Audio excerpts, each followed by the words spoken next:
indulgence here. Again, we were told the votes would be at 4:15 and they were at 3 o'clock, so I apologize. We had 2 more votes than we were supposed to. So the chair recognizes Mr. Burleson from Missouri. Thank you, Mr. Chairman. I'm just still kind of trying to understand the connection between our ICE officers and the Gestapo. I think the statement was horrific. The acting ICE director had this to say: on the final day of National Police Week, when those brave enough to put on a badge and a uniform to mourn their fallen brothers and sisters, Minnesota Governor Tim Walz referred to my professional, hardworking ICE agents and officers as a modern-day Gestapo. This is abhorrent, dehumanizing, and ignorant comments should not be tolerated. It seems that Mr. Walz prefers violent criminal aliens are released into Minnesota's communities. If the governor doesn't like the laws, he's free to advocate that Congress change them. But he should refrain from putting ICE officers in danger by likening them to one of the most appalling groups in history. Assaults against ICE officers are up over 400% from this time last period. And part of that is because politicians like Governor Walz are careless with their politically motivated rhetoric. He should issue an immediate apology to the men and women protecting his communities. Governor Hochul, do you agree with the statements that Governor Walz said? Do you agree with the characterization that ICE agents are Gestapo? I don't use language like that in describing anyone. My view is that we respect our law enforcement, but also in a case where people have gone too far, they should be called out. Do you agree with that association? Associating ICE officers with Gestapo? It's not a word I would use, but I will say that I understand the sentiments that people feel. Okay, well, thank you for being reasonable here. Next door, Governor Walz, is a group called, they were actually meeting here today, the Zionist Organization of America.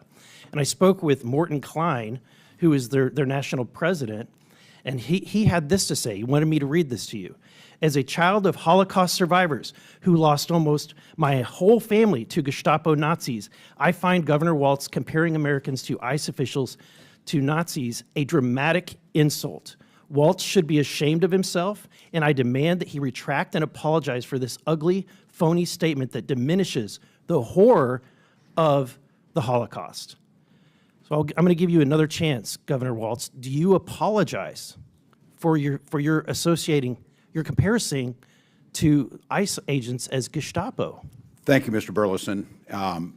What I said is using a historical reference on authoritarianism, watching in my state and across this country, Governor Walz, it's a simple question. Covered faces. Will you apologize to this Jewish community? Will you apologize to Jewish Americans? I don't know Mr. Klein. I would certainly be glad to speak with him if he would. Mr. Walz, let me ask you this question. Are there any events that you regret from actions of illegal immigrants in your state? Are there any events that come to mind that you think of that weigh on you? I certainly think any something that harms someone, all of So let me give you an idea. Minnesota, your state, April 25th, ICE arrested an illegal alien from Ecuador charged for criminal sexual conduct with a child. Again, in Minnesota, in May 8th, ICE arrested an illegal alien from Mexico for selling heroin, meth, and fentanyl. Mr. Pritzker, in Chicago, in 2018, an illegal alien from Mexico is charged with aggravated criminal sexual abuse of a minor, then was released back into the public in 2022. And then Governor Hochul in New York, again, a Mexican national was charged, but this time for slashing a victim with a machete, and then released in January of this year, ignoring ICE detainers and federal warrant. Mr. Walz, would you deport any of these individuals? Could you give the names of the individuals and what they're... I can get those to you, but if these are true, if somebody from Ecuador was charged with criminal sexual conduct with a child, would you want that person deported? If they followed through due process and were found guilty, certainly that's what we do now. We follow federal law. You know, your states refuse to honor ICE detainers, even for illegal aliens convicted of serious crimes like assault or sexual offenses. The ICE data shows that that's incorrect.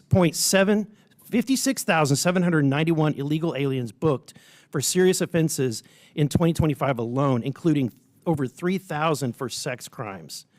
And that's why we're here today. Thank you, Mr. Chairman. I yield back. Gentleman yields back. Chair now recognizes Mr. Crane from Arizona. Thank you, Mr. Chairman. Governor Waltz, you stated in your opening statement the following: but nothing Minnesota has done stands in the way of federal government managing its border security policy. Okay. Governor, I want to ask you, why are you lying to this committee? I am not Who's the top law Congressman. enforcement officer in the state of Minnesota? the top law enforcement officer. Attorney General. Yeah, that's right. What's his name? What's his name? Are you asking me, do you know his name? Do you know his name? Do you know his name? I know the AG Ellison. This is an article right here I'd like to submit for the record. Minnesota AG says will not enforce federal immigration laws as DOJ threatens to prosecute officials who resist. Without objection, so ordered. Why are you lying to this committee? That is the top law enforcement officer in your state who's saying he will not comply with the federal government. Nothing in his opinion changes the fact that state law requires all state and county officials to ask for immigration status when a convicted felon is No, committed. I'm sorry, Governor. He is saying he will not comply with federal laws. That's your top law Nothing in this enforcement opinion officer. changes how You're he- lying and misrepresenting yourself to this committee. Now I want to ask you this. Do you think in that line of questioning, free health care, food assistance, free college tuition, driver's licenses, and cash assistance, do you think that that's helping or hurting this government manage its border security and policies? Well, Minnesota ranks first in health care. We rank third in Let safety on me our roads. answer that for you. It's actually hurting because what It's you've making my state created safer is and more you've created a prosperous. state that is now a magnet that is There's drawing no law. illegals There is no sanctuary to law in Minnesota. Minnesota, Congressman. I know you guys haven't put it that way on the books, but your state has everything, every element in it that is consistent with the sanctuary state. That's Moving incorrect. on, Mr. Waltz. How about you calling ICE agents modern-day Gestapo? That also stands, do you think that that helps our federal government carry out its law I enforcement? think best border practices in law security enforcement by policies? identifying who you are, identifying the vehicles, and making sure everyone has due process helps our law enforcement. I think covering your faces. So you think that rolling in there- you think that that helps, calling our law enforcement agents that, what does ICE stand for, Governor? Immigration, custom, enforcement, right?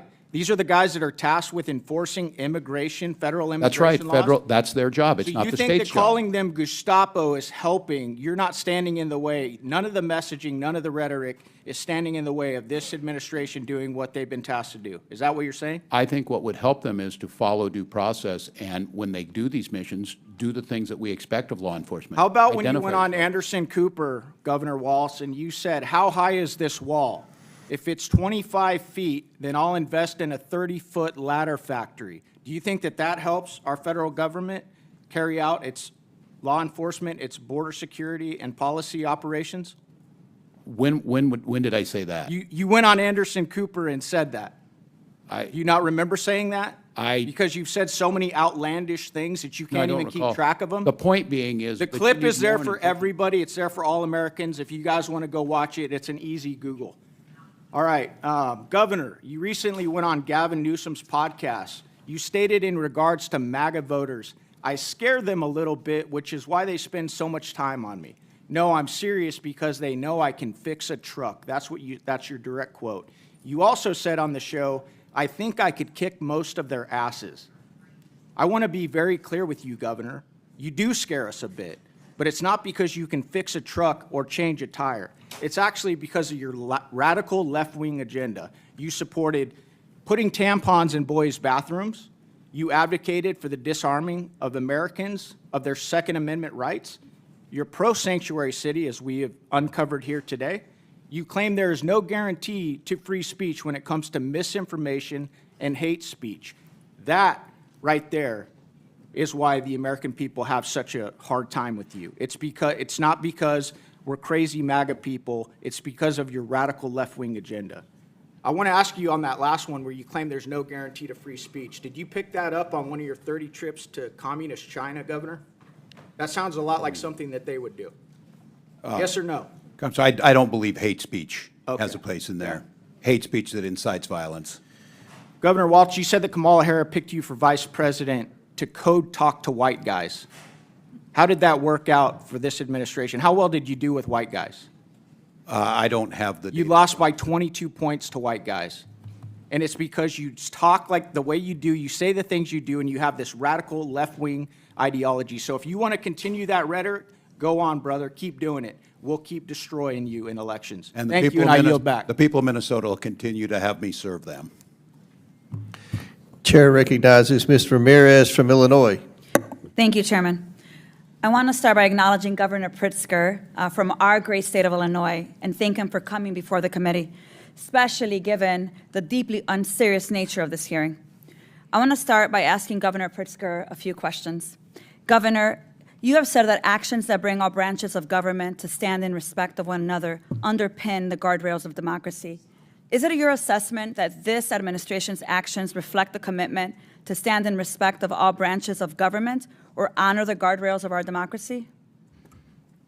Thank you very much, Congresswoman, and it's good to see you. This administration has ignored court orders. This administration has ignored the laws that have been passed by the Congress. This administration is, in many ways, telling its agencies not to follow what the laws and the regulations that have been on the books. And this administration has been going after people individually and as groups that they believe are opponents of theirs, political opponents of theirs. That is not the way that a president ought to operate. We ought to have a president who follows the rule of law and doesn't break it. Thank you, Governor. I agree with you. In your 2025 budget address, you noted that our state, the state of Illinois, is among the best in the nation for workforce talent, clean energy, educational and scientific institutions, and more. I couldn't agree with you more. Our economy is over $1.1 trillion, the 5th largest in the U.S. and the 18th largest in the world. And I understand that we are one of only 9 states, including New York and Minnesota, whose taxpayers contribute more to the federal government than they receive. So I just want to make sure I put that to the record. This is who we're putting here at a hearing. Governor, earlier this year, you noted that the authoritarian playbook is laid bare here. They point to a group of people who don't look like you, and then they tell you to blame them for your problems. Governor Pritzker, do you believe that the Trump administration is using the authoritarian playbook, particularly as it relates to immigrant communities across the country? It's clear when you look at every action that they've taken with regard to immigration since they've taken office, including going in and attacking our communities in the state of Illinois. I think in the first week in office, Tom Homan bringing Dr. Phil with him unseriously, and then bringing the very serious ICE officials in to break down doors, to scare communities, to keep people from going to work and so on. It is clear that they are targeting communities of people who don't look like them and going after people that they think are opponents of theirs or including United States senators, Governor. Including, thank you, and Alex Padilla. And by the way, I want to say to all of you on both sides, but particularly those on the Republican side, that I cannot believe the disrespect that was shown to a United States senator who was thrown down, handcuffed, and not allowed to ask a question of our Secretary of Homeland Security, Kristi Noem. That seems completely irrational. Governor, I agree with you, and because I have a limited time, I actually want to show the footage because I think what you're saying has to be seen here. I'm going to ask now that we play a clip of Senator Padilla being wrongfully arrested while we're in this hearing. Go ahead and play it. A United States senator. I want to make sure that people see. Get on my hands. Go ahead. Put him behind my back. All right. Cool. Hey, one hand. Lay flat. Lay flat. Other hand, sir. Other hand.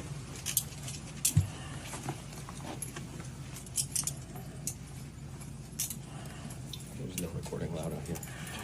What? I do not know. There's no recording allowed out here per FBI, right? Yeah, they don't want you recording so that you don't see how they violate due process repeatedly. I want to make sure that you see that footage. This is a United States senator asking a question of Secretary Noem, and in return, he is pulled from the press conference, shoved down to the floor, slammed to the ground with handcuffs, arrested for doing his job of oversight. So let me go ahead and make sure that I say this clear, because I serve in Homeland Security, and I can tell you for a fact, they are weaponizing the government and the military against U.S. citizens to exert control and suppress dissent. I call that authoritarianism. We've seen it before. Here's the point: terror. That's what they're doing here. This hearing is a witch hunt against the governors that run successful cities, and we need to call it what it is. What we need here right now is Secretary Noem answering questions and oversight on why the hell she thinks that what happened to the senator is acceptable. With that, I yield back. Gentlelady yields back. Hopefully you'll get to see the beginning of that tape when he approached the podium where the secretary was. You hadn't seen To that ask yet? a question.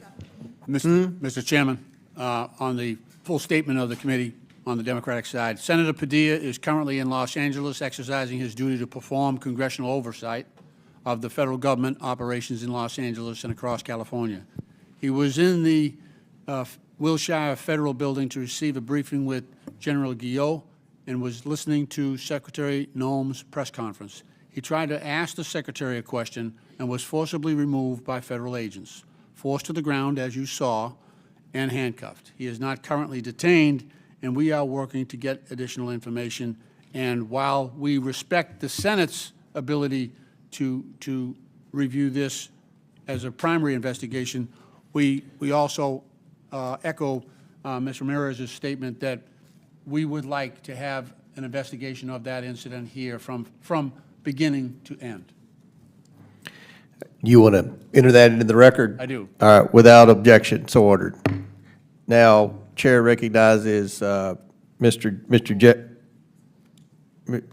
Jack.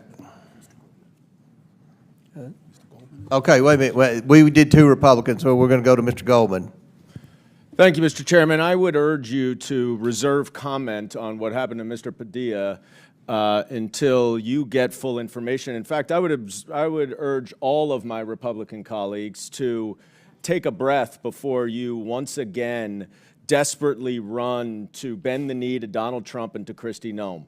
Because anyone with two eyes that can see that that was authoritarian, lawless behavior that no person in America, much less a senator conducting constitutional oversight, should have received. And I know it's hard for all of you to speak up against Donald Trump, and that's why we're here at this hearing talking all about Joe Biden, talking all about Joe Biden's policy this, Joe Biden's policy that, all these people who committed crimes under Joe Biden. Is it just because you're consistently trying to ignore the fact that Joe Biden is not president? Donald Trump is president. And what he's doing right now, which you all know, is he is going after people who are lawfully present. Now, I appreciate the governor's being here. I'm sorry you have to deal with this crap. Governor Hochul, especially, I want you to know, as a proud member of the delegation of your state, I am not going to use my 5 minutes to mount a campaign for governor against you, as my colleague from the North Country chose to do. I will give you the opportunity to actually answer some questions, unlike she did, and I will allow you to explain exactly what the policies in New York are as it relates to cooperation between the state and federal agents. First of all, glad you're not running against me. Thank you. Secondly, I appreciate the opportunity to break through all the noise here today and to stop the talking points that keep mischaracterizing our policies in the great state of New York. New York is not a sanctuary or a haven for criminals.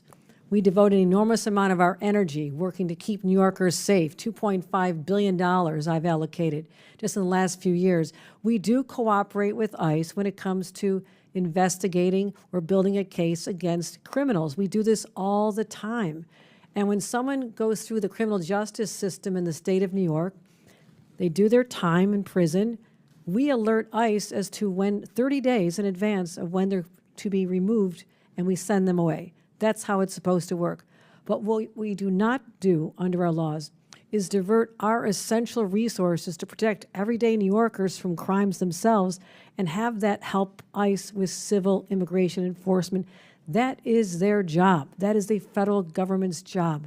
And we cannot be told to enforce federal laws. It's not constitutional. Or to use all of your limited resources to spend all that time That's doing right. their job. My concern is that every minute that ICE officers are going after moms and dads and kids and separating families, perhaps one more criminal is still out there at large. Well, it's Why funny don't you say that. focus on them? I'm sorry to interrupt you, because I actually, in my district office down in Lower Manhattan, witnessed ICE officers waiting for immigrants to come out of a courtroom. These are immigrants who have asylum applications. And I'm sure you agree with me that asylum is a lawful pathway to immigrate to this country. Is that correct? That is absolutely correct. So in order to make these immigrants here unlawfully, the DHS is now dismissing their cases, their own removal proceedings against them, to void out the asylum process, the asylum claim.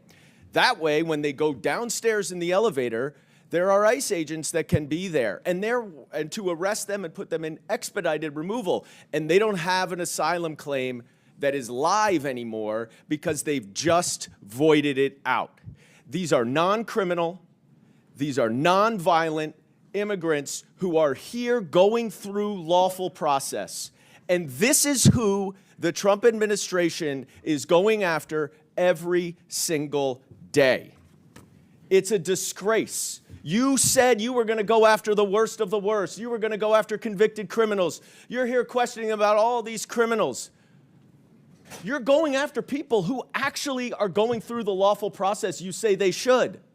But just because Donald Trump and Stephen Miller need to bump up their numbers because they can't do a good enough job in actually finding convicted criminals, you're going after moms, dads, separating parents from children. You have a voice, Republicans. Speak up. I yield back. Now Chair recognizes Mr. Jack. Is he here? Okay. Mr. McGuire from Virginia. Thank you, Mr. Chairman. This is a yes or no question, hopefully fast because I don't have much time. So each witness one at a time. If you break the law, are you a criminal? Can you guys answer that quickly? We don't have much time. In certain circumstances, many The answer circumstances, should yes. be yes. If you come across our border illegally, breaking our law to come across, are you a criminal? Yes. If you or no? speed, are you a criminal? I mean, Break the law, that's a crime. Okay. So if you Call come them a across our criminal. border illegally, you're a criminal. Just want to see if we can get that straight. All right, Governor Pritzker, are illegal aliens counted in the U.S. Census? Every person in the United States is counted. The census decides how many members each state gets in the U.S. House of Representatives. Year after year, tens of thousands of U.S. Citizens are fleeing the state of Illinois. It ranks only behind Governor Hochul's New York and Governor Newsom's California. You all are protecting and harboring illegal aliens for political purposes. Governor Pritzker, would you support prohibiting illegal aliens from being counted in the census, yes or no? Your numbers are wrong, sir.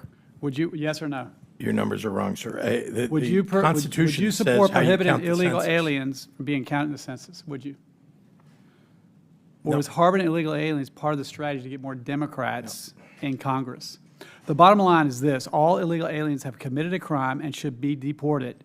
Any additional act of violence committed by an illegal alien is entirely preventable. All sanctuary jurisdictions are unlawful. Each of you are breaking the law. And my message to you, or the message from the people, is you need to get it straight. Governor Walz, just over 3 weeks ago, you compared ICE agents to Donald Trump's modern-day Gestapo. Governor, do you regret those comments? I regret that law enforcement is not following best practices, showing who they are, not taking people off the street, not giving due process. We It would puts not all have of a us at country risk. without our men and women in law enforcement. Yes That's or no? correct, Did you and know those who ICE show their officers faces. are did you know ICE officers are facing 413% increase in assaults? Don't wear the masks, identify yourself, and work with local law enforcement. You guys are doxing them. All right, your attacks on ICE officers are putting our law enforcement in deadly situations. It led to destructive riots breaking out in Los Angeles last weekend. President Trump had no choice but to step up and stop Los Angeles from burning buildings to the ground. Did you see videos of rioters throwing rocks through the windows of police officers' vehicles while they were driving on the highway? Did you guys see that? We wouldn't have a country without our men and women in law enforcement. In 2023, you signed legislation to expand eligibility to illegal aliens for taxpayer-funded health care, Minnesota driver's license, and free college tuition. America Last policies. Let's take a look at some of the illegal aliens you so boldly want to support with taxpayer funds. I'll probably say his name wrong, but Abrashad Alimi, illegal alien from Somalia, criminal history includes convictions of murder, DUI, and disorderly conduct. Eric Martinez Mondragon, illegal alien from Mexico and known member of 18th Street Gang. He served time in robbery and possession of a firearm.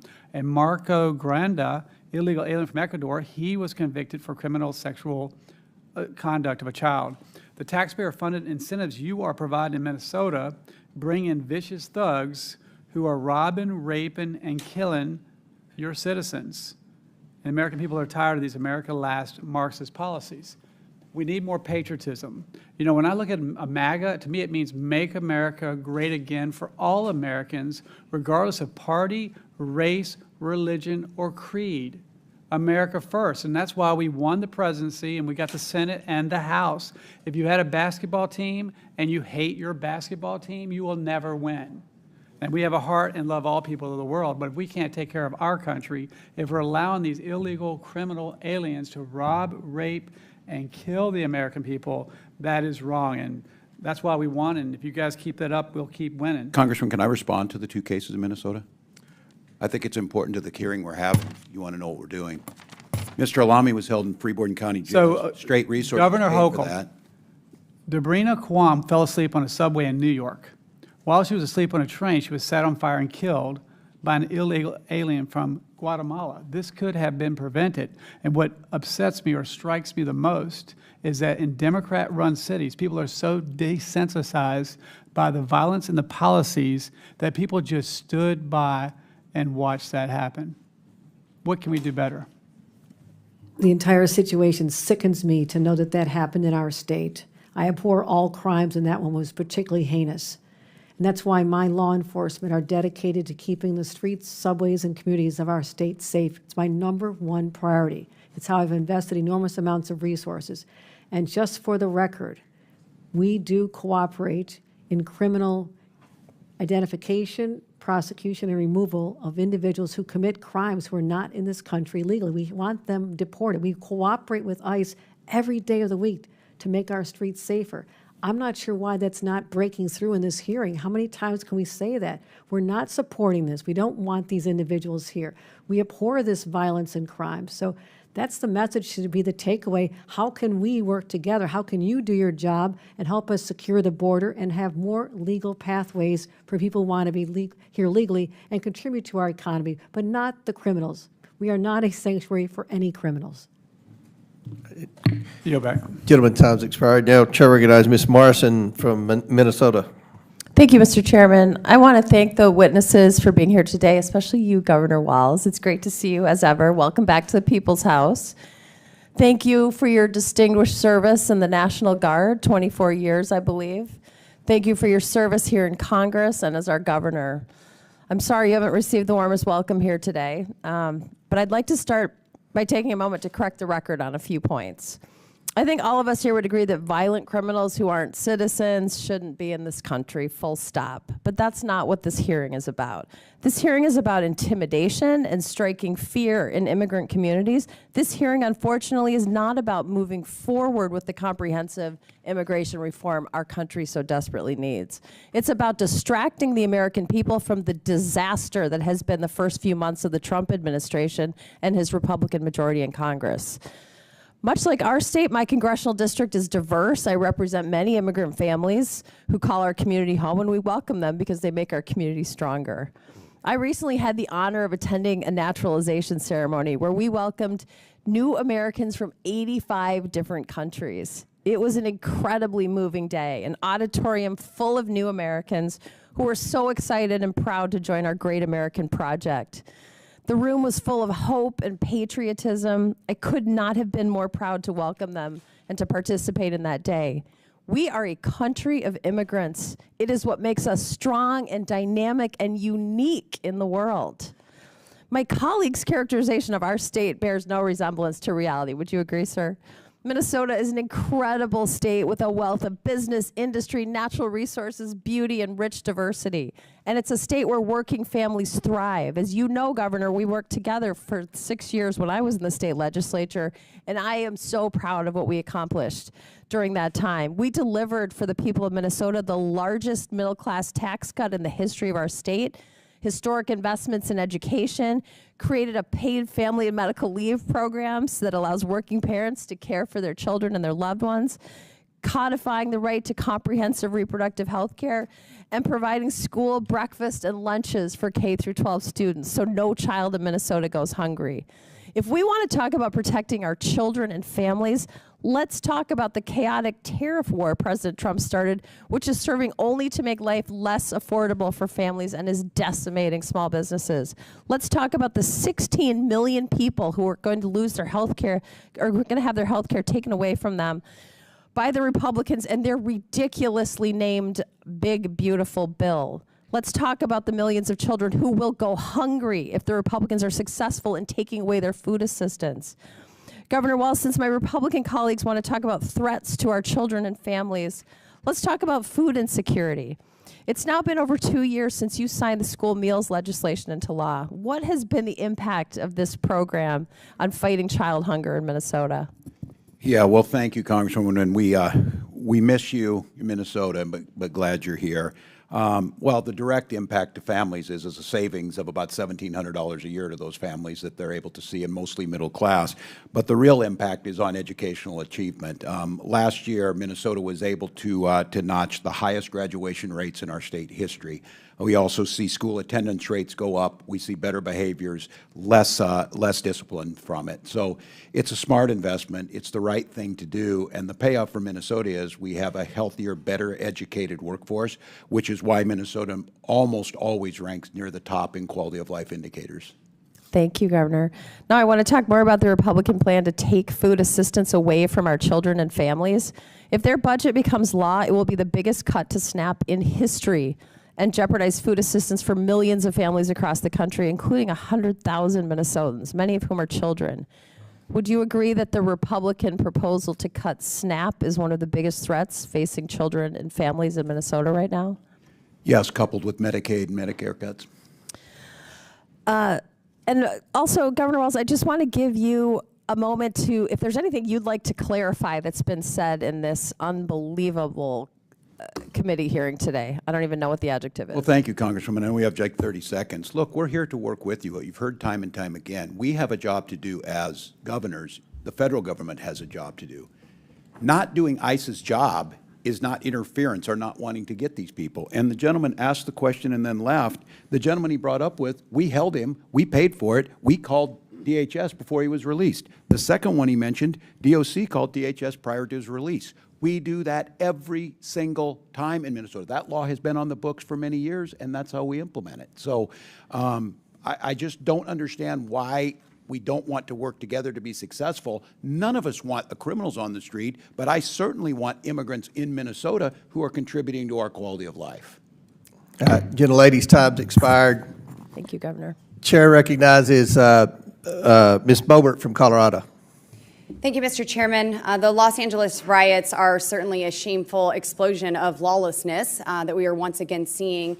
The narrative has changed in these riots, but it's certainly the same type of actors. We're seeing businesses torched, cars torched, families uprooted, certainly communities that are scared. And this is by no means a peaceful protests. It is absolute chaos, and rioters don't get a free pass to burn down cities just simply because they're mad, because they are mad that our nation's laws are being upheld, that our federal agents are upholding their oath and doing what they were hired to do. Our first responders deserve respect. They do not deserve to have rocks thrown at them and to be injured. But, I mean, let's be honest, this violence didn't really spark in a vacuum. Sanctuary policies are a magnet for trouble. They shield criminals, undermine the rule of law. And, governors, I've sat here and I've heard you today. You say that safety is your #1 priority. You want your communities safe. You want your people safe. And, Governor Hochul, you just asked, how can we work together to ensure that that happens? Well, that's exactly what we want to do in this hearing. We want to work together. We want to talk to you about your sanctuary policies that are actually preventing us from working with you to keep your communities safe, because we want them safe as well. I have the same policies in Colorado that restrict our local law enforcement officers from coordinating with federal agents. And some of my counties have issued lawsuits to try to end that. But this is serious, and we owe it to every American to restore safety and enforce our laws. It's been stated that this is a federal law and it's not your job to uphold the federal law. Well, we're not asking you to uphold it. We're just asking you to kind of step out of the way and allow the federal government to do the job, to uphold these laws. When you have someone, don't wait until they commit a violent, heinous crime before we know their immigration status. So now we're seeing these riots everywhere. We've heard in 2020 that everything was mostly peaceful as cities burned down, as people lost their lives, as law enforcement officers lost their lives. So I just want to ask you three governors, yes or no, is the destruction of private and governmental property, is that something that fits under your definition of a peaceful protest? Governor Walz, yes or no?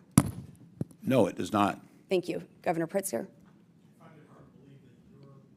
I find it hard to believe that you're lecturing us Yes or about no? peaceful protest. Look at what Yes or happened no? January 6th here at the Capitol. No, what we're The seeing in attack LA on is our an democracy. insurrection. You want to talk about That an is an insurrection? This is an insurrection. absolute insurrection. You don't They are- understand what insurrection I is asked when you a people are yes or trying to no overturn question, an sir, election and here I'm at showing, the Congress. I started this off You showing were you here. the They were forum, and I would attacking you, by respect the way. the same. I would expect the same. I'm answering your question. It is outrageous it- that you are asking is us it these peaceful questions to when you're the one condoning to destroy pardoning of people who attack private and police government property? right here at our Governor Capitol. Governor Hochul, it's been a long day. Does that fit under your definition of a peaceful protest? The destruction of private and government property? No, and we feel for the business owners and the community for what's going on there. So do we. This is a narrow yes or no, scope of people, and the would vast lighting majority are police peaceful. cars on fire fit under the definition of a peaceful protest? No, we reject that. No one should be lighting police Governor cars Pritzker, on yes or fire. no? I'm opposed to violence in any form. Yes. Governor Walz? Yeah, we reject that. Okay. Throwing bricks or large rocks at police officers? Is that peaceful? It is not. Is that peaceful, Governor? Whether it's in Los Angeles or here in Washington at the Capitol, no. Yeah, that didn't happen here. Governor Hochul? Rejected. It actually did, but no, it's not acceptable. Okay.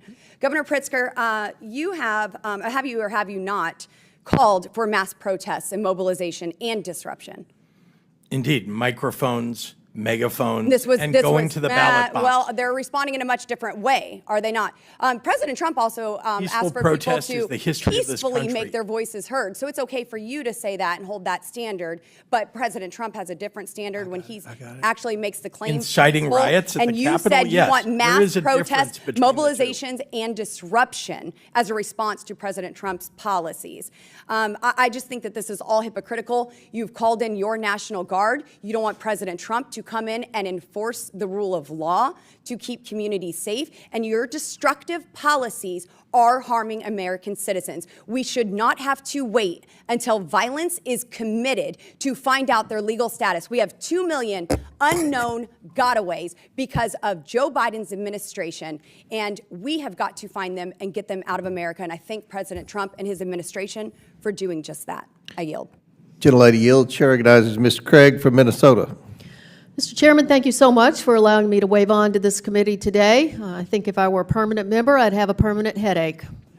Well, you won't have to worry about it, but Governor go ahead. Walz, it is so good to see you today. Let me start by saying that we should all be against chaos. We all are for a safe and secure border and an orderly immigration system.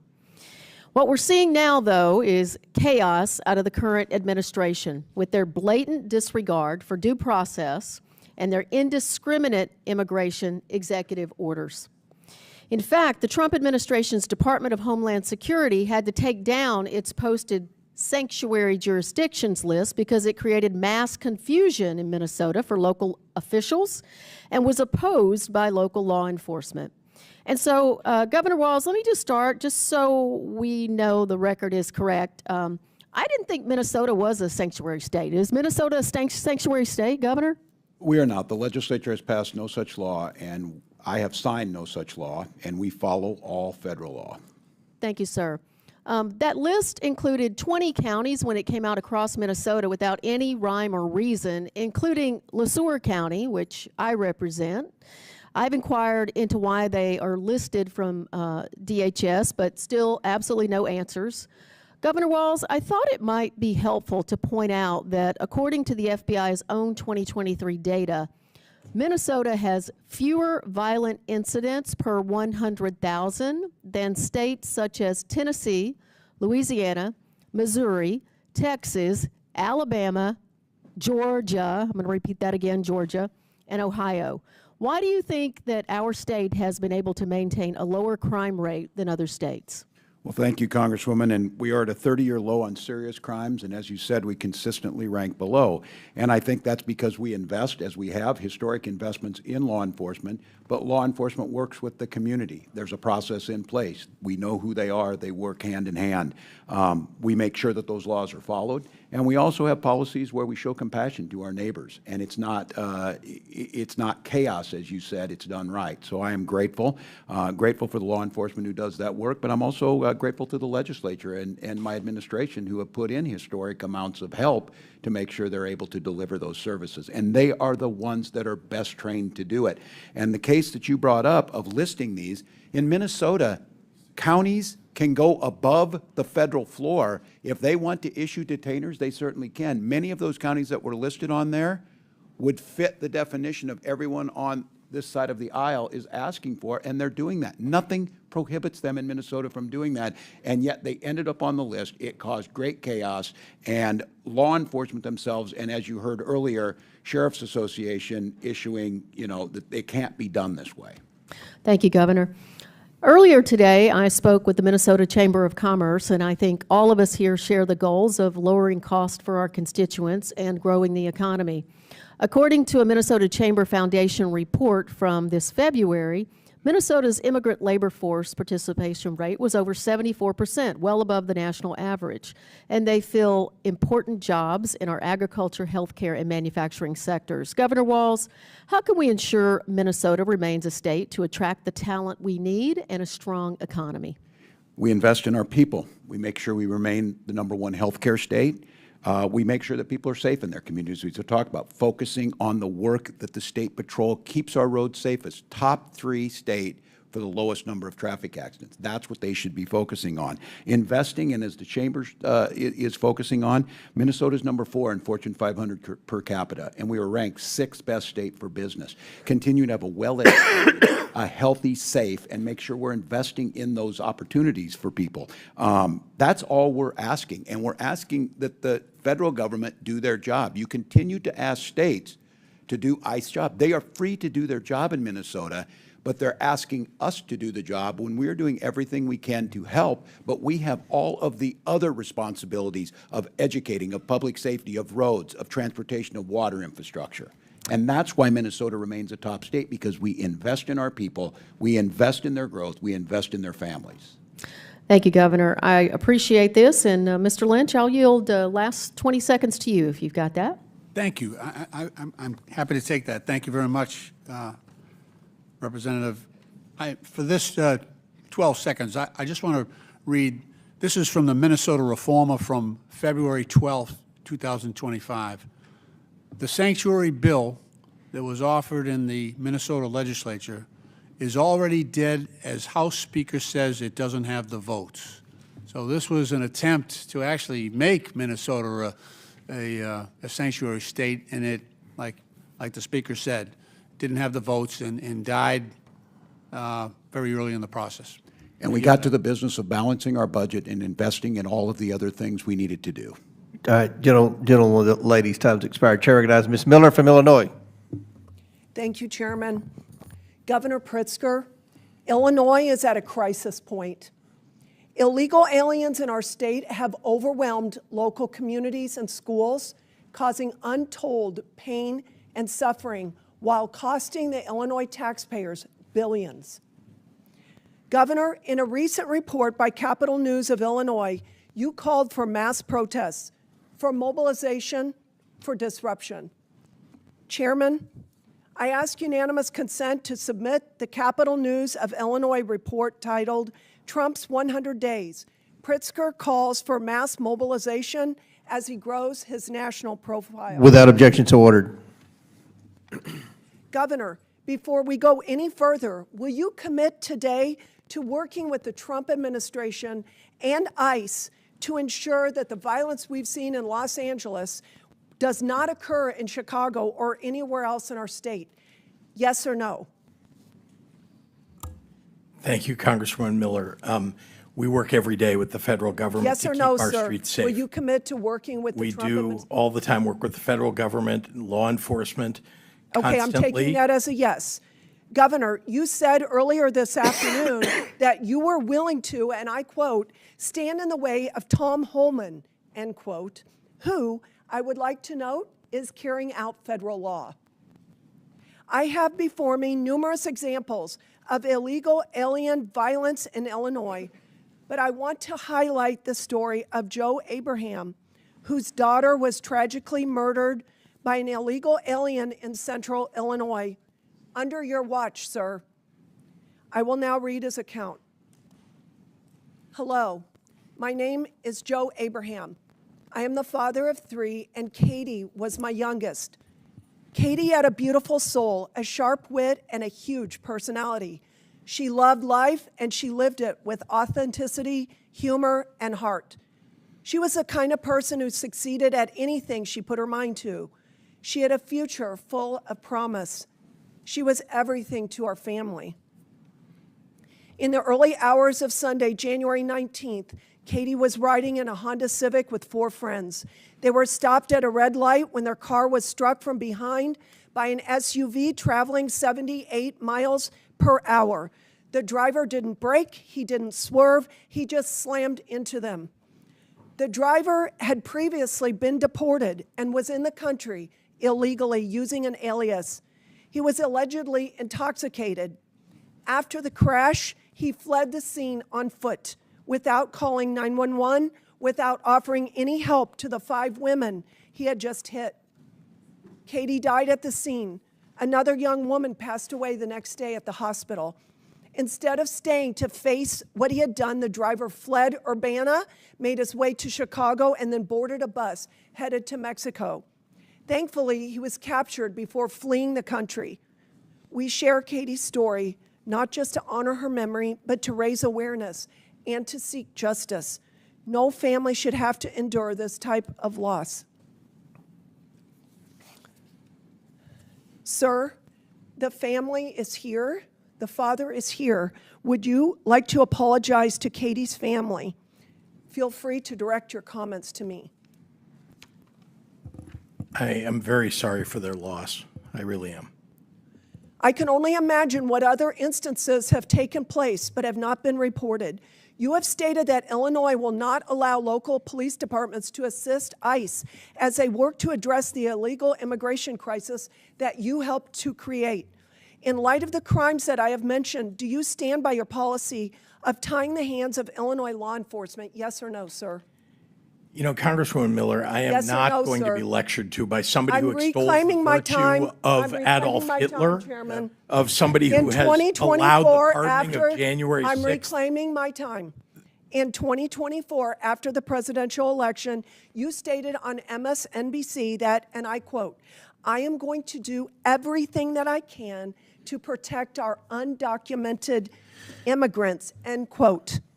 Mr. Chairman, I ask unanimous consent to submit a Fox News report into the record titled, Dem Governor J.B. Pritzker vows to do everything I can to protect our undocumented immigrants. Congresswoman, I was These talking about policies the people are who have not lived in our only state for deadly, decades These now. policies are not only deadly, but they have cost Illinois taxpayers billions to the tune of $3 billion since 2022. Governor, your state budget doesn't balance without massive yearly tax increases. This year, you hiked taxes by $800 million. Your budgets fund the services of illegal That's inaccurate, aliens, while Congresswoman. Americans Again, are left behind. inaccurate. With many Nearly everything is choosing to flee our mischaracterized state. in your statement. Governor, I judge you based on your actions, not on your words. And from what I can tell, you are doing everything in your power to roll out the red carpet for illegal aliens to protect them, all at the expense of working people of Illinois. Your policies have been disastrous for our state, and they would be disastrous for our country. And with that, I yield back. Your failures are a Gentlelady disaster for this yields country. back. Gentlelady yields back. Chair recognizes Mr. Superman. Thank you, Mr. Chair. I first want to say that what happened this afternoon, this afternoon's manhandling of Senator Alex Padilla after he sought to speak at a public press conference was wrong and should be condemned by both parties, by every member in this chamber. But it follows a pattern in this administration of weaponizing law enforcement and using excessive force to attack peaceful protests and political opponents. And it's terrible. I mean, you know, we're talking about what's going on in sanctuary states, quote unquote. But you know, I live in Virginia, and we're not a sanctuary state. But what is happening is that our sheriff's office has made a decision to participate in the 287G program, and basically working with ICE to show up in schools, show up in businesses, and try to basically attack kids, right? Detain kids. And this is wrong. And this is not what our country is about. And so I do not want us to be supporting these types of actions. Yesterday in Sterling, Virginia, we had masked men show up to a courthouse and detain people and arrest people. And a lot of this is peaceful, and this, again, follows this pattern of weaponizing law enforcement and weaponizing the DOJ and other places to attack political opponents, attack peaceful protests, and to go around trying to make a political point. And because I think that's what this is really about. This is about politics, and this is about using law enforcement to show strength, but that's not strength. That's not strength. And so the other thing about this is none of this is making our communities safer, and none of this is good for our country. And so I want to ask Governor Walz, do these raids and do these actions and this use of law enforcement, is it making the folks in Minnesota safer? Well, thank you, Congressman. In my opinion, no. It's causing chaos and fear amongst folks and characterizing folks who are waiting on asylum claims, who are trying to become naturalized. It causes chaos. And the other thing it does, it causes local law enforcement, they lose trust in the community. It puts them at risk. And the lack of coordination that we hear, that no calls are coming in, we always coordinate. And in the past, Democratic and Republican administrations have coordinated with us. We're not seeing it. It's creating chaos and fear. And yes, get these stories of these violent criminals. We hold them. We call DHS. But those violent criminals aren't at a preschool. That's what we have to get right. Go after why you're doing this. Get us a bipartisan bill that makes sure that folks can process and be documented, and let's make this country prosperous and continue to have a country. Exactly, because that's a great point, because if we really want to solve immigration, why don't we do a bipartisan immigration reform bill? We can strengthen our border. We can find a path for those who've been here for a long time. We can actually solve this problem in Congress, but instead we're going around with masked men, intimidating people, throwing U.S. senators to the ground. and not solving any problem. And Governor Pritzker, I've talked to a lot of businesses in my community who are really concerned about what's going on, and this is not good for our economy either. And so I'd ask you, Governor Pritzker, what do you feel, is this good for your state? Is this making folks in your state safer or well off or better off? Congressman, thank you. And no, this is making us worse off. It's actually harming public safety. It's frightening our communities. And frankly, if you're one of the people, the U.S. citizens that are getting taken off the streets, or people who are here in this country legally taken off the streets, I mean, imagine what effect that has on the rest of the population. And in my state, we reject that. I mean, the values of the people of the state of Illinois reject that. And I just want to say, because Congresswoman Miller would not allow me to, I just want to say very importantly that anyone who is condoning the $400 million airplane going to the President of the United States from the Qataris, who would spy on us in an instant if they were able to do this.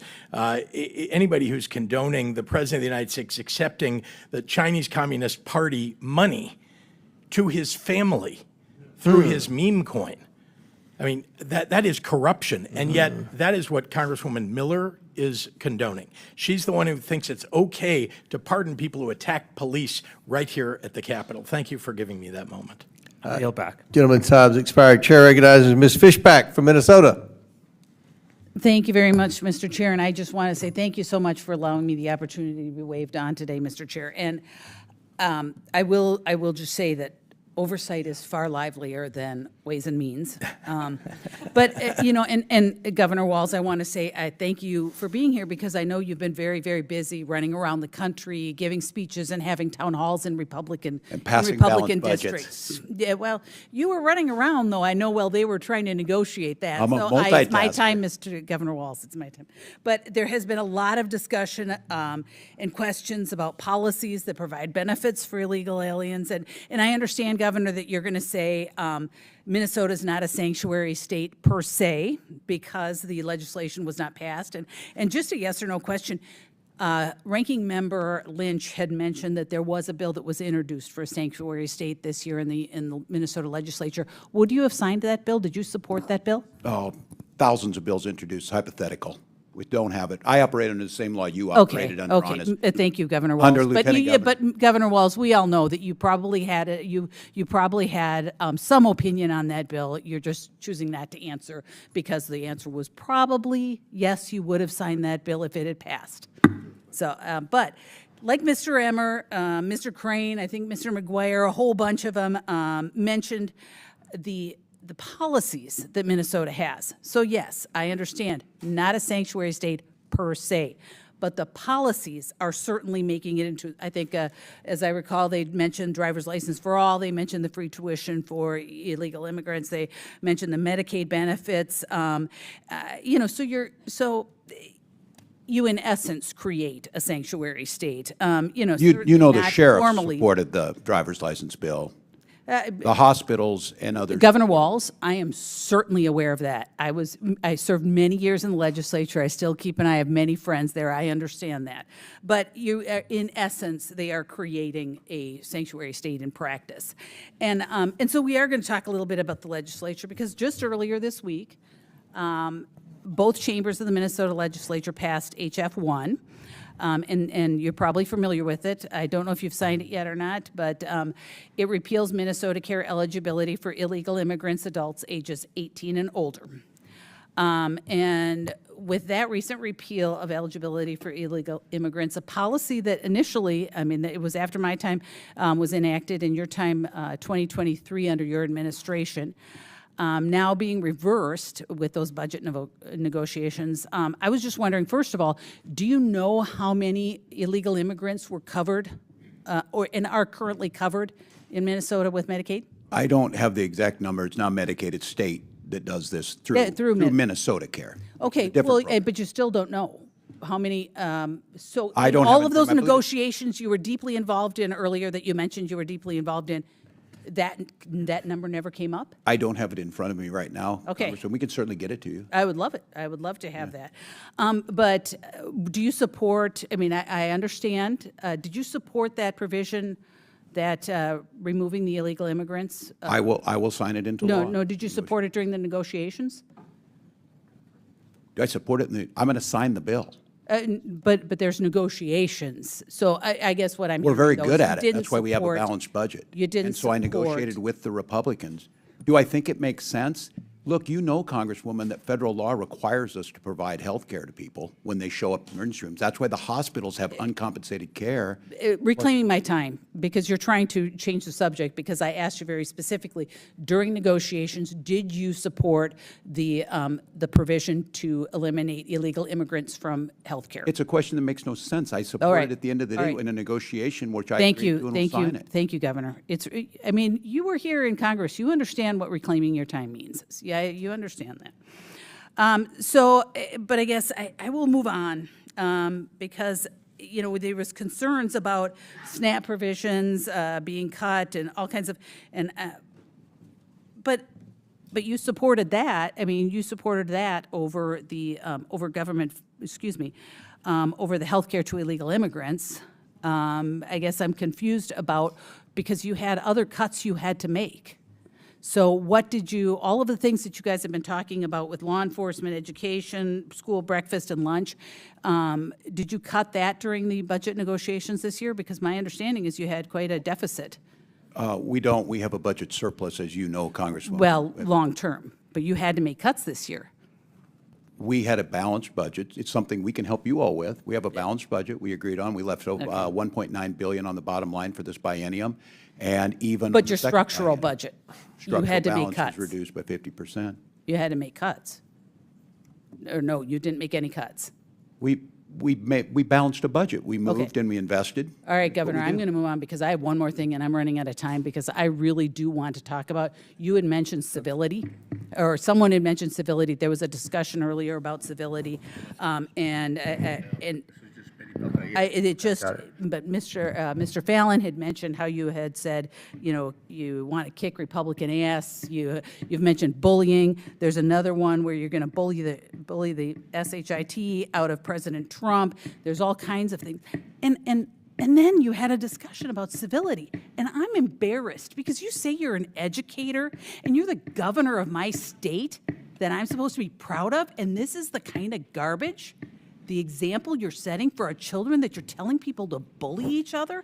And I try very hard not to say those kinds of things because I understand that it is meaningful. When you hold a position like this, you should not be saying things like that. But you support the president's language? Hey, gentlelady's The president is not in front of me right now, Governor. Gentlelady's time's expired. He should be. Chair recognizes the ranking member for a unanimous consent. Thank you, Mr. Chairman. I have here a statement from the distinguished Representative Betty McCollum from Minnesota that notes that Minnesota's crime is declining, 30-year low, companies are hiring. It's one of the best places to raise a family in America, and it is not a sanctuary state. Without objection, so ordered. Chair recognizes Mr. Lawler from New York. Governor Hochul, under your watch, New York has spent billions of dollars of taxpayer money providing free housing, clothing, food, education, and health care to illegal immigrants. Meanwhile, you're charging hardworking New Yorkers $2,500 annually just for the privilege of driving to work. Speaking of driving, when you ran for Congress, did you oppose giving driver's licenses to illegals, yes or no? No, that was previous to that. It was in 2020. You had a commercial running for Congress touting your position No, but the position about goes back earlier than that. driver's That's my point. licenses. My point. Did you oppose giving driver's licenses to illegals when you were running for Congress, yes or no? At the time I did, and Yes I'll or tell no? you Governor, why. it's yes or no? I had a Yes or chance to go out and see a very rural district. Reclaiming my where time. mothers were being denied the chance Governor, to drive yes their or no? kids Do to you the support doctor's illegal office. immigrants getting People were being denied the taxpayer-funded chance to health go to their care? jobs, and I understood the Governor, merits please of answer having the it. question. Governor. I'm not sure there'll ever be a real question.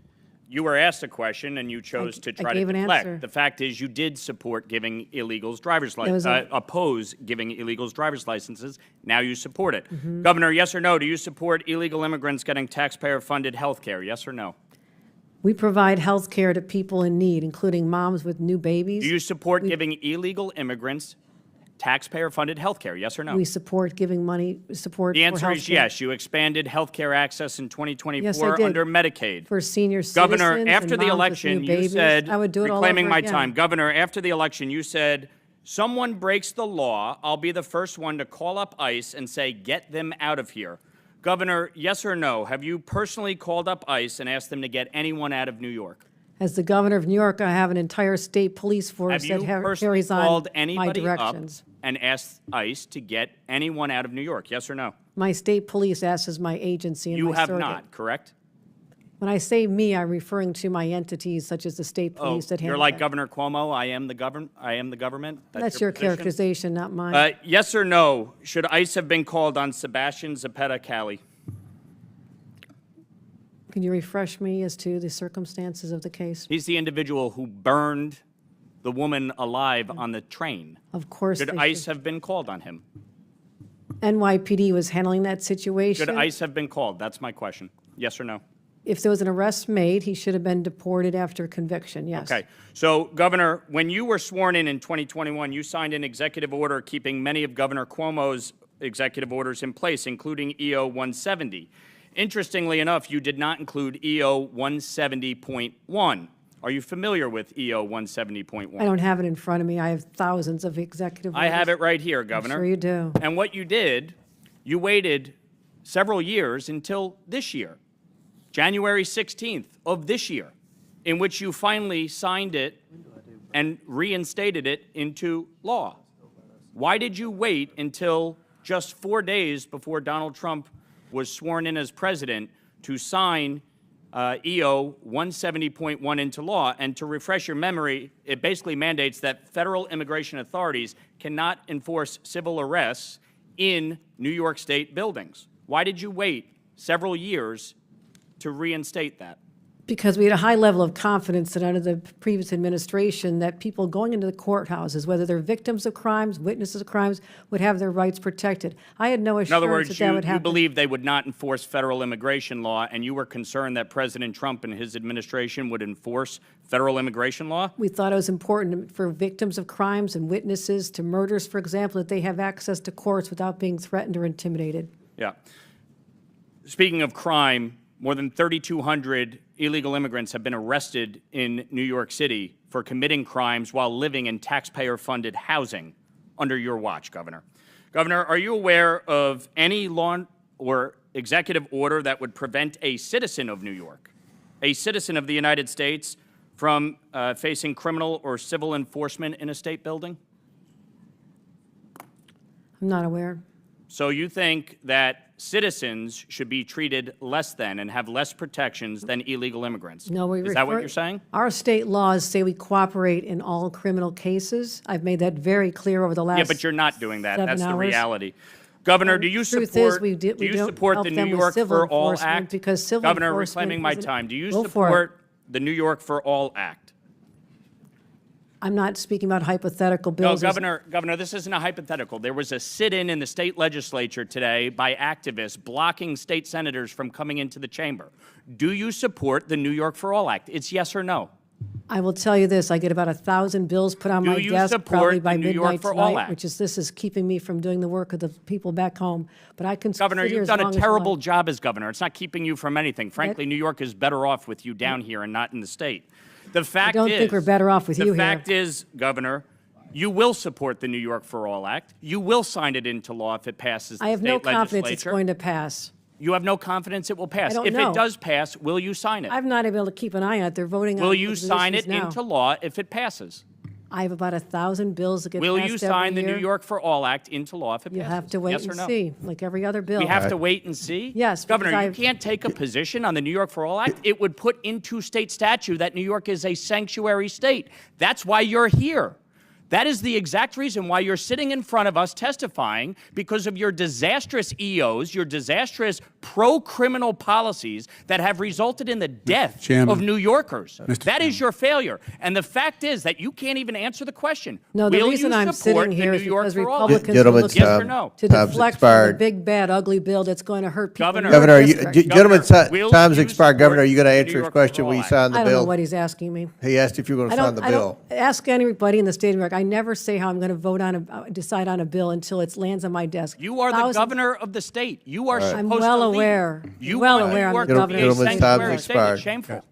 It's shameful. You can't even answer the question? When it lands on my desk, I'll do the proper Chair, evaluation. Chair You'll do what? recognizes. That's you what have- we You'll do. do what? That's how You'll you become sign a it into governor. law. You'll That's never know. exactly what Okay, you'll do. Chair recognizes Sign it ranking into law. member. Thank you. Mr. Chairman, I have a number of unanimous consent requests, one from the National Immigration Center, Without objection to order. National Immigrant Justice Center, and the Alliance for Immigrant Without Survivors. objection to order. They speak for themselves. Chair recognizes Mr. Stauber from Minnesota. Thank you very much. Governor Rawls, thanks for being here today. I'm going to ask you a few questions, and I ask you to keep your remarks brief. I got a lot to go through. As you know, I spent 23 years as a law enforcement officer in the state of Minnesota. You know that, right? Do you know that, yes or no? I Not don't a know trick how many. question. It's not a trick Congressman, question. I don't know I'll how many answer it for you. years. 23 years in Duluth. Thank you for that. So, Governor, do you recognize this picture? I do recognize the picture. Briefly describe it to us. What is it? What's going on? These were folks, I believe the people in the picture now are incarcerated in Minnesota. It's a to the best precinct of 3 my- burning down because of your decision. Was this a peaceful protest? Was this a peaceful protest? The gentleman standing there? Was this a That was peaceful a- protest? It was a criminal act that people were prosecuted for. So it wasn't a peaceful protest, right? As I watched lawlessness devastate Los Angeles this past week, I was reminded of your failure to protect Minnesota from similar riots. Governor Walz, on May 29th of 2020, during your own press conference, you described your response to the riots during the 2020 Summer of Love as, quote, an abject failure. Governor, I couldn't agree with you more. That's out of context, And Congressman. on you May know it. 17th, 2025, you were at the law school, graduating Minnesota Law School, talking to the graduates. And we've talked about this. You called the enforcement of illegal immigrants a modern-day Gestapo. You've been asked 3-4 times if you would rescind that, and you won't. Will you rescind it? This is like the 5th time, yes or no? Congressman, I was talking to law students about due process, and I So said you won't rescind it. you took an oath to due Governor, process. was there a violent al-Shabaab terrorist who entered our country illegally, arrested in Minneapolis last year? Yes, there was. Were there 3 illegal child predators arrested by ICE in St. Paul earlier this year? I certainly hope so. That's their job. Yes, there was. Are the officers who arrested the al-Shabaab terrorists or the child predators, are they Nazis or the Gestapo? The tactics of wearing They're masks. not. The tactics of wearing masks. Why did you, unidentified. why due did you process. tell us that they were the Gestapo? Do you believe that any of the violent illegal immigrants I have mentioned have a right to be in this country? I don't know what their immigration status was. They're illegal, violent criminals that the ICE took off the streets of Minneapolis. You did not say, Last week, Congressman, what their status Governor, was. last week, law enforcement officers in the state of Minnesota took 900 pounds of meth off the streets. Do you support that? We certainly do. Do you know that Fentanyl, ICE? other- Do you know that ICE assisted in that those arrests and investigations? Do you support the assistance of ICE in that enforcement action? Yes or no? I can't speak to that because we were not included in the briefing. You don't know if ICE was part of it? I'm telling you they were. I don't have that data. I would have to trust you. Will you apologize to our constituents and law enforcement officers for making them and their families less safe with your incendiary actions? I'll congratulate them that they helped us work on the largest pension bill for Minnesota law enforcement in 30 years. Claiming my time. Governor, what weapons did you carry in war? Congressman, for 24 years, I carried. No. What weapons did you carry in war? What did you carry in uniform? I You tell know you I what, Governor, misspoke. you're You know I barking down the misspoke. wrong tree, okay? You know I You misspoke. lied to the Minnesotans. You said that you carried weapons in war. Mr. That Chairman. is stolen valor. You know what? My wife Yeah, served 25, Mr. Chairman, 24 years in the a little bit of military, respect for the and witness. she's an Iraq war veteran. You know what I mean? She was This over in hectoring is the not- war not- zone. That's On stolen a point of- valor, and I'm so Point of order, disgusted with Mr. you. Chairman. And so are the people that you served Point with. of order. Point of order. That's stolen Halt valor. just a minute. Stay Stolen valor. You didn't Chairman, carry weapons that's in not questioning war. the witness. Congressman, my 24 years was That's not- public Will for you many, many apologize years. for lying? Objection. Will you No, I'm- apologize for lying? Objection. All right, hold on, pause. That's not questioning a witness. That's not questioning a witness. You The think point of so, order, huh? state your point, Mr. Rankin. No, you're State yelling your at point. him. You're There you hectoring. go. You're hectoring. You're hectoring. right. You're hectoring. State your Governor, point. you didn't carry That's weapons not- in war, did you? State your point. You didn't Proceed. carry You weapons got in war, 24 seconds. did you? Congressman, you know I didn't carry misspoke. weapons in war, yes or no? you. You lied. Governor, what rank did you retire at? What rank did you retire at? Congressman, I served my battalion as the command sergeant major. That's not the and question for I pay- asked. What rank did you retire at? I retired as a master sergeant in Okay, EA. here's your coin that says you retired at a command sergeant major. That's Says your I wore challenge that. coin. It This says is- I wore the rank. This is, that's right. You didn't retire, did you? I did Stolen retire after valor. 24 years. Here is a picture of your coin, your challenge Jesus coin. Christ. I'm disgusted with you. I'm just. Mr. Governor, Chairman, the you time lie has when the expired. truth- Congressman, you lie I'm- when the Gentleman's truth is time's better. expired. You called half Trump supporters Nazis and fascists, and you know what? That's why the Minnesota Police and Peace Association did not support you in the last election because Oh, I you're support missing in them. action. Gentleman's on time's behalf of expired. on behalf of the folks from the land of rocks and cows, thank you. Now you back. Chair recognizes Ms. Tenney from New York. Thank you, Mr. Chairman, and thank you for allowing me to wave onto this committee for this important oversight committee hearing, and happy to have the governors here to hopefully answer some questions, and just to address a couple things that I've heard in this committee hearing. I haven't appeared on oversight before. I do serve in a much milder Ways and Means Committee, but I just want to say a couple things about what this committee, what we're doing today, and about sanctuary cities. We are all children of immigrants. My grandparents met at Ellis Island. They sat in quarantine. They came from other countries. They came here to work. That's not what this is about. This hearing is about people who have taken advantage of our borders and our country, who have come in as illegal cartels, who have overrun our northern border, which is part of my district in upstate New York, in New York 24. And these people have taken operational control of our southern and our northern border. And we need our governors to make sure that they're providing the law enforcement backup to our ICE agents and others, and not assisting and aiding and abetting in such a way to these illegal immigrants, particularly the cartels. And I think one of the most important things, I'm sick of hearing everyone defaming my constituent, actually, Tom Homan, who's doing an excellent job and who served our country honorably. His big concern, and I think it's a big concern for me, because when I served in the state legislature, Governor Hochul wasn't there as either the lieutenant governor or the governor, but I was one of the leaders on human trafficking. And one of the important questions that Tom Homan talked about repeatedly is, where are the 300,000 children who were human trafficked by people who are profiting off of this human trafficking? Not just drug trafficking, human trafficking, innocent children all through our interior. We don't know where they are. Those are the people that I'm concerned about. And what ICE is trying to do is get to those people who are taking these children and profiting off them and having no regard. And that's what worries me the most, is we've gotten off track on a number of things. And what concerns me is we have this defund and demoralize the police movement brought to a level where we're defunding and demoralizing ICE agents who are simply doing their job to protect our borders. And what concerns me is, and I know Governor Hochul, and obviously I'm going to address you because you're my governor, people have addressed the billions of dollars that New York State taxpayers, by the way, the highest taxpayers in the entire nation now. We're always in a struggle with California, who's more, who's less, and I think we're winning out this race now. Not a good distinction, by the way. Not a good distinction to have a northern border that's overrun by people who are human trafficking, bringing illicit drugs into our communities. I've had three parents in my community, my own home community, where their sons died of overdoses because of illegal fentanyl. So these are real issues that are coming from people that are coming across our borders. So we know we've spent billions of dollars on all kinds of illegal immigrants in New York State. The estimate is between New York City and New York State, it's about $7 billion, and that's New York taxpayer dollars. Those are my tax dollars, constituents I serve who go to work every day.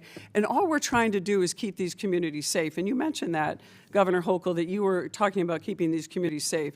But I want to ask you a question. And I've got a series of questions, and some of them have been asked by my colleagues. But I want to ask you right now, because you're the governor of our state, and you've been presiding over a pretty disastrous situation with our prisons, and many of those prisons, including one of the maximum security prisons, is actually in my district, and a number of other facilities. Are there any criminal, illegal gang members in the New York State prison system right now? Just, yes, if there are. No, Congressman, and I know wanna- how many, and if you can't get me the answer, can your staff provide us with a general information on that? No, I'll tell you this. I totally agree with you, Congresswoman, that more needs to be done to protect our border. We've asked for support from the federal government for the border that you represent, and I know so well.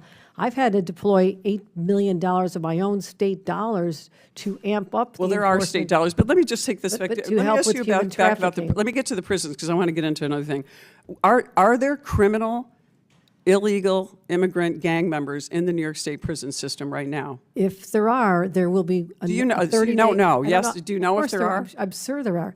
But That's do you know why how- can I've you already just- sent that's all I wanted to 1,300. know. Can you get I've me the already number? had ICE take 1,300 of them upon the I'm completion not of this asking you sentence. that. I'm So I asking have you, no can we doubt get that the there's some there. information about how many of these, whether they're Tren de Aragua, whether they're MS-13, Crips, Bloods? I've toured the prisons. I've seen, people that they line up in rows. I want to know how many of our illegal immigrants that are putting not only other inmates at risk, but also our prison guards who are at risk. Because right now, these types of people are in our prison system are putting our corrections officers at risk. And by you shutting down and cutting off the ability of our corrections officers who are trained to deal with these kind of people there, we're losing the ability of having the trained people there. And our National Guard are wonderful people who serve our communities, but they're not trained to be able to do this, and many of them are underage in that. Can I get the information from you on that? Certainly, and again, I just want to reaffirm that if there's someone convicted of a crime in our prison, they will be deported. We let ICE know 30 days before the end of their sentence, and that's why I've sent 1,300 people already just since I've been governor out of our country. I don't want them here any more than you do. Okay, can I just ask you one last, because you talked about you don't support a sanctuary city. Right now you were lieutenant governor when this was signed into law under Governor Cuomo. We have the green light law. It prohibits the local DMVs, gives driver's licenses to illegal aliens, which you once didn't support, but now you do. You've admitted that today. Under the green light law, would you support repealing the green light law so that we could allow ICE agents to work with our DMV to find out when these people drive across the Canadian border and they have a carload full of innocent children and they can't find any information on them because they get a legal license? Can you just give me that information? Last question, but feel free to answer it. We Governor. absolutely share information on such situations with ICE. That is our job. Do you We support provide- repealing the green Get a light lady's law? time's expired. Chair recognizes Mr. LaHood. Thank you, Mr. Chairman, and I appreciate your indulgence for letting me wave on the committee today. I know it's been a long day. I want to welcome our governors here today. Thank you. Governor Pritzker, on behalf of my constituents and myself, I have serious concerns about the current state of Illinois and the continued direction your administration is taking when it comes to sanctuary policies. And I know we've talked a lot about that today. And I want to be clear, your sweeping sanctuary policies are not just misguided in my view, I think they're dangerous. Your agenda puts ideology above public safety, ties the hands of law enforcement, and signals to violent, criminal, illegal immigrants that Illinois is a safe haven. Your administration has made the state of Illinois among the national outliers to defy federal law. And you've doubled down on policies like Illinois Way Forward Act, which is legislation you proposed and signed that prohibits local law enforcement from cooperating with ICE, even in cases involving violent criminals. And I think, hearing you today, I think you honestly believe that refusing to turn over convicted felons to federal authorities makes our community safer. And I'll tell you, Governor, it doesn't. And as a former federal and state prosecutor who's worked very closely with law enforcement, none of that makes us safer or makes law enforcement feel comfortable. Instead of working with federal law enforcement to remove dangerous individuals from our streets in Chicago and across Illinois, you're creating bureaucratic roadblocks and political cover. And in my view, that's not leadership, it's government malpractice. Illinois families are already struggling with the highest combined state and local tax burden in the country. And they should not be forced to subsidize over $2.5 billion in Illinois taxpayer money that's been spent on illegal immigrants over the last 4 years under your sanctuary policies in Illinois. I want to mention two specific cases, although I could talk about a lot more. A tragic case involving the family of George Levin, a 63-year-old man who was murdered by a pair of illegal immigrants who were arrested in Chicago in January. He was found bound with duct tape and his legs tied with an extension cord. The title of an article was "Two Migrant Men Beat Chicago Businessmen to Death, Left Him Bound, Gagged," prosecutors say, dated February 1st, 2025. Again, under your sanctuary policies in the state of Illinois. I'd like to submit that for the record, Mr. Chairman. Without objection to ordered. Second one is a case of two families, and I want to highlight Chloe Polzon and, of course, Catherine Abraham, two girls in their early 20s that were killed in a fatal hit and run by an illegal immigrant in Urbana, Illinois. And again, the title from that article, Glenview family seeks justice after migrant suspect kills daughter and friend in Urbana hit and run. I'd like to submit that for the record. Without also. objection to ordered. And so, Governor, I guess a question for you. As you hear these stories, and there's many others, does it cause you to rethink your sanctuary city policies or regret some of the policies you've taken as it relates to sanctuary cities? Thank you, Congressman. I'm glad to see you here. I know you were unwilling to meet with your constituents about the Medicaid cuts that So you answer voted the for. question. I thought you might not answer the question whether reclaiming I'm going to your reclaim my time because you did not answer the question, which I thought you would. When I asked, when you hear about victims that suffer violence because of illegal migrants in a sanctuary city state, you said no, it hasn't caused you to rethink. Reclaiming my time. Now, That is Governor not what I Pritzker, said. These you are mentioned heinous crimes. reclaiming my time. I have judicial the time. warrant I have is the time. all the federal Earlier, government. You all have the ability to earlier, fix this. Governor Pritzker, Do earlier, your job. Do your job, earlier- Congressman. yeah, I would deflect too instead of answer those questions. Now, you said earlier, in a response to a question from Chairman Comer, that you have been critical and had been critical of President Biden and his border policies. And you cited a letter, October 2nd, 2023, that you authored. So I pulled the letter, and I was looking for this criticism of the Biden border policy. 3 pages, nothing in there. Now, I'm going to submit for the record so everybody can see it. October 2nd, 2023, letter from J.B. Pritzker to President Biden. Not one mention of being critical of the border. Without objection to ordered. Thank you. Now, Public I wanna- statements on national programs about it's not this. your time. Governor Pritzker, it was mentioned earlier, all these rosy statistics about Illinois, but I want to mention a couple that weren't mentioned. Illinois is the leader in outmigration of people leaving the state of Illinois. We've led, for the last 4 years, 5 years, people want to leave the state of Illinois. We lost a congressional seat, as you're well aware. We have the lowest population in the city of Chicago now than in 100 years. People continue to flee Illinois.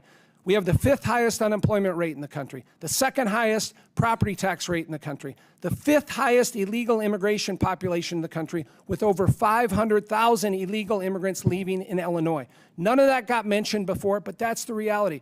And to be honest with you, Governor Pritzker, I wish you didn't have to be here today as my governor. I really do. But unfortunately, because of your failed policies, you have spotlighted Illinois, and that truly is unfortunate, and I yield back.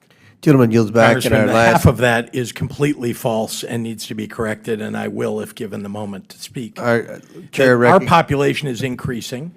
We have a higher population gentleman- as a result of the gentleman- the Whoa, whoa, whoa. census that was done in 2020. It was your Republican governor. Governor, you'll and have you time to served in the answer that. legislature. You were part of those policies. We are turning the Governor. state around.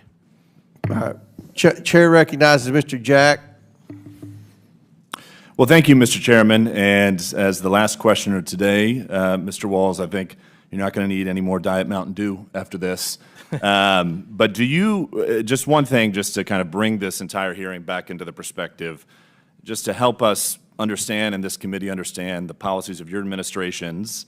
We'll start with you, Governor Walls. Do you accept U.S. Code, which establishes that improper entry into our country is illegal and enforceable by the federal government? Improper entry, meaning not asking for Illegally asylum. crossing is an illegal act and therefore a criminal act.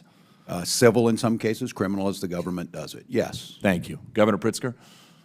I'm sorry, can you repeat the question? Sure, for no me? question. Just establishing that your administration respects that U.S. Code believes, U.S. Code affirms, and your administration believes that improper entry into our country is an illegal act and therefore criminal. As the federal code says, we believe it, yeah, when we follow it. Thank you, Governor. And Governor Hochul?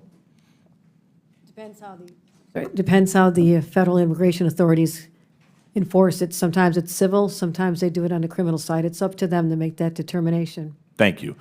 One of the reasons why we just want to establish that is, with respect to illegal immigration, I mean, you were elected in your states, but your state's policies affect my state in Georgia, affect my constituents in Georgia, because when you create policies that incentivize illegal immigration, incentivize folks crossing illegally and being criminals into our country, it challenges, it presents challenges to us, and it presents challenges to our ability to protect our constituents. In my district, every single person on this panel, Republican and Democrat, has a story, a painful story, about how an illegal immigrant or many illegal immigrants have taken lives of those within our districts. In fact, in my district alone, in Columbus, Georgia, Dr. Malcolm Goodchild was killed by a drunk driver illegally here in our country. Of course, we talked about Lake and Riley. My colleagues have done that ad nauseum. So we also talk about the financial burden that's associated with those of us that represent folks in Georgia and your states as well. In Georgia alone, I just want for the record to note that $563 has been associated with the increased costs and increased burdens of my constituents because of illegal immigrants within our state. In our closing time, Governor Pritzker, we had Mayor Brandon Johnson testify before us, and I know you've at times expressed concerns about how he's run his administration in Chicago. I'm just curious if you support one of the things we talked about in this committee, perhaps you prepared for it, was a directive that he sent to Chicago police directing them not to cooperate with federal law enforcement enforcing immigration operations. Do you support that action from Mayor Johnson? I support actions that follow the law of the state of Illinois and the federal law. Do you think Mayor Johnson has done a good job with respect to law enforcement in his city? Law enforcement has improved markedly since the choice of Larry Snelling as the superintendent of police in the city of Chicago. What grade would you give A to F Mayor Johnson with respect to law enforcement in his city? I wouldn't grade the mayor. I will say that Larry Snelling is doing an excellent job as superintendent. Thank you. Governor Walz, I think you bring an interesting perspective to this conversation because you were just a candidate for national office on a ticket that lost. Exit polls from 2024 show a clear bipartisan majority of Americans trust President Trump to effectively handle immigration.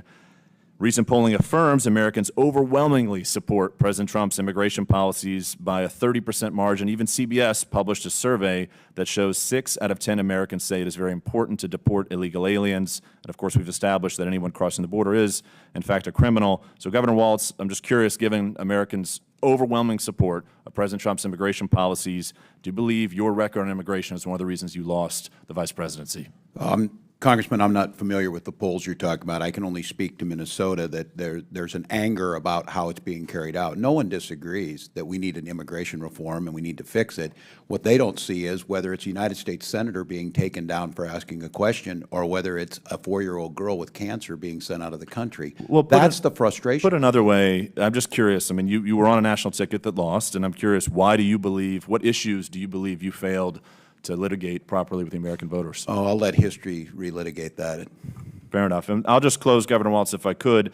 You know, one of the concerns that's been raised about why illegal immigration was so bad under President Biden is that he just cognitively was not there during the end of his presidency.